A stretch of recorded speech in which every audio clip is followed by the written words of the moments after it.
अरवल जिले के कुर्था प्रखंड में भारतीय कम्युनिस्ट पार्टी माले द्वारा शिक्षा रोजगार यात्रा निकाला गया, जिसका नेतृत्व पालीगंज विधायक संदीप सौरभ ने किया। इस मौके पर उपस्थित जनसमूह को संबोधित करते हुए उन्होंने कहा कि राज्य व केंद्र सरकार किसान बिल पर खामोश है। केंद्र सरकार तीनों किसान बिल यथाशीघ्र वापस ले, साथ ही राज्य सरकार शिक्षा व रोजगार पर विशेष ध्यान दे ताकि राज्य में बेहतर शिक्षा व्यवस्था संभव हो सके। इस मौके पे भाकपा माले नेता अवधेश यादव, पूनम देवी, राजेश्वरी यादव, महेश यादव समेत कई भाकपा माले नेता शामिल थे।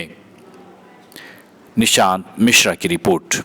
इसके भीतर जो किसान हैं वो कृषि कानून के खिलाफ पिछले 2.5 महीने से संघर्ष कर रहे हैं। किसानों की सीधी मांग है कि इस देश के खेती और किसानी को प्राइवेट हाथों में देने वाली जो योजना सरकार की है, जो कृषि कानून है, उसको सरकार बिना शर्त वापस ले और जो एमएसपी है, न्यूनतम समर्थन मूल्य जो है, उसको कानूनी दर्जा दे।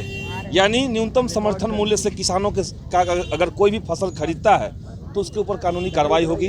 लेकिन इन दोनों ही मांग को लेकर के सरकार अड़ी हुई है, और सरकार सिर्फ इसलिए अड़ी हुई है क्योंकि उनका मकसद है कि इस देश के भीतर जो सबसे बड़ी कंपनियां हैं, जो सबसे ज़्यादा पैसे वाले लोग हैं, उनको मुनाफा पहुंचाना है।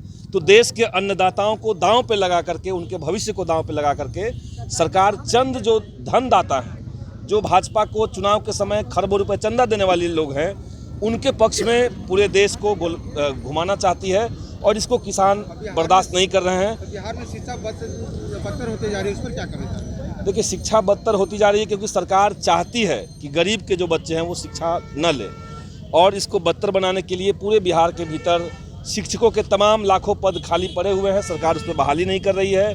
जो स्कूलों में बुनियादी सुविधाएं होनी चाहिए, जो ढांचा होना चाहिए, वो वहाँ से गायब है, वो वहाँ पे नहीं है। और साथ ही साथ सरकार ने एक नया कानून भी ला दिया है। नई शिक्षा नीति 2020 ला करके सरकार ये कह रही है कि हम बिहार और देश के तमाम हिस्सों में जो गाँव देहात के सरकारी स्कूल हैं उनकी संख्या कम कर देंगे, उनको बंद कर देंगे या बेच देंगे, स्कूलों को मर्ज कर देंगे।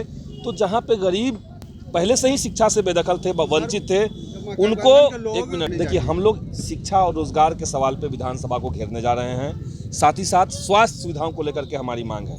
हम ये चाहेंगे कि सरकार ने 19 लाख नौकरी देने का जो वायदा किया था उस पर तुरंत घोषणा करे और 19 लाख नौकरी दे, तमाम सरकारी पदों को भरे, और बिहार के जो छात्र आवेदन कर रहे हैं, जो फॉर्म भरते हैं, उन फॉर्म को मुफ्त किया जाए, उसका कोई पैसा सरकार न ले।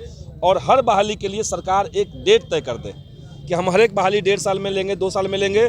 और जो विभाग 2 साल की समय सीमा को पार कर जाता है, निश्चित समय सीमा को पार करता है, उसके ऊपर सरकार कार्रवाई की। ये हमारे रोजगार से संबंधित मांगे हैं। शिक्षा में हम चाह रहे हैं कि तमाम स्कूलों में खाली पदों को भरे सरकार, और साथ ही साथ नई शिक्षा नीति, जो शिक्षा को बाजार में बेचने के लिए लाया गया है, उसको सरकार वापस करे, उस कानून को रद्द करे। और स्वास्थ्य सुविधाओं में हमारी मांग है कि तमाम सरकारी अस्पतालों को दुरुस्त किया जाए, और जो प्राइवेट अस्पताल की मनमानी बढ़ी हुई है और जो पैसे लूटने का पूरा एक जखीरा बना हुआ है उसके अंदर, हम सरकार से चाहेंगे, हमारी मांग है कि उसके ऊपर कंट्रोल लगाया जाए, और सरकार सरकारी अस्पतालों पे पैसा खर्च करे, उनका फंड बढ़ाए, वहाँ डॉक्टर नियुक्त करे। और ये पूरे बिहार को नया बिहार बनाने के लिए, बिहार को बेहतर बनाने के लिए ये 3 बुनियादी मसले हैं, जिसको लेकर के आइसा और इनकलाबी नौजवान सभा हम लोगों ने पूरे बिहार में 4 जोन में यात्रा निकाली है, शिक्षा रोजगार यात्रा।